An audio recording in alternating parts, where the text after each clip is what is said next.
take the lock with me so nobody... That is the bank vault door.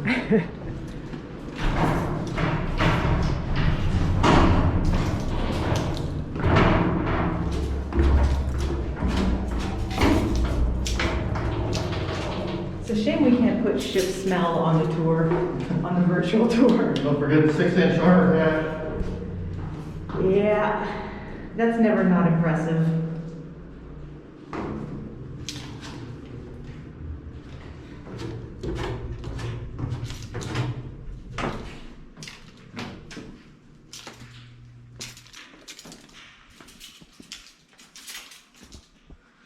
Good morning, Mike Getcher, Chief Engineer and Chief Operating Officer, and a few other things aboard Battleship Iowa.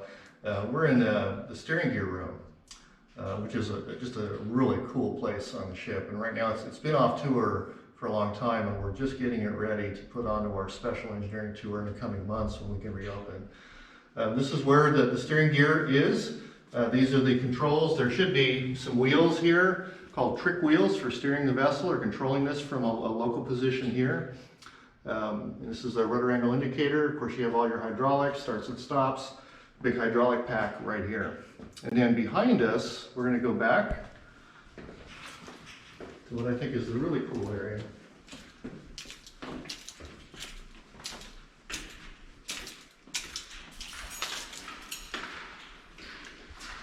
So this is the actual gear, as I would look at it. Down at the end is the tiller. That's the piece that allows the moment to be generated from the big pistons, which are right here. These are big hydraulic pistons.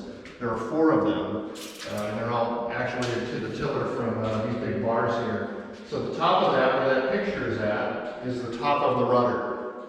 And it's a really big rudder. It's about 24 foot tall from the bottom. I mean, these are really substantial rudders. And the Iowas were known to turn really well at speed because they had a great set of rudders on it. Now these yellow things here are kind of interesting to me because before we towed, we had to tighten these up. These are called rudder stop locks, so that when you're towing the vessel, the rudders don't flop around.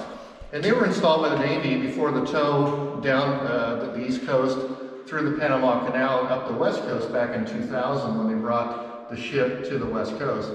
But they were a little bit loose, so when we had our first inspection with the Navy, they insisted that we tighten them up. So our volunteer machinist Bill and I, we cut out some shims and basically tighten these things up, literally hammering in some shims here so that these are really, really tight. They could not move at all. There's been some instances of rudders breaking free during tow on vessels, which can be really, really ugly. So you can come back here and see just how big the tiller is. It's huge, and there's a great shot right here.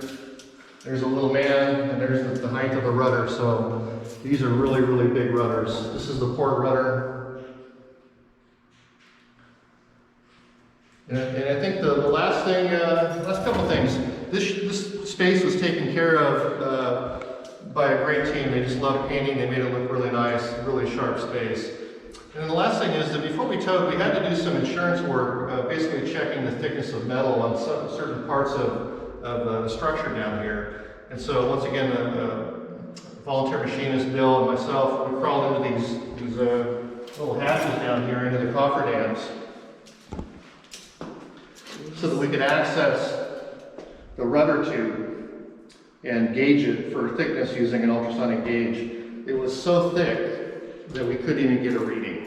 Wow. So we had a 2-inch limit on our gauge, so we just couldn't even get a reading. So the insurance people were pretty happy with that. A lot of things you have to do before you tow a vessel. So gorgeous space. We'll be on the tour here in the coming months whenever we can reopen the interior spaces on the ship, and absolutely love it. It's going to be a really cool addition. And once again, if you can, think about us and donate, do it online. Pacific Battleship Center is who we are. And, Yeah, go to pacificbattleship.com/donate. Don't forget to like our videos and subscribe to our channel.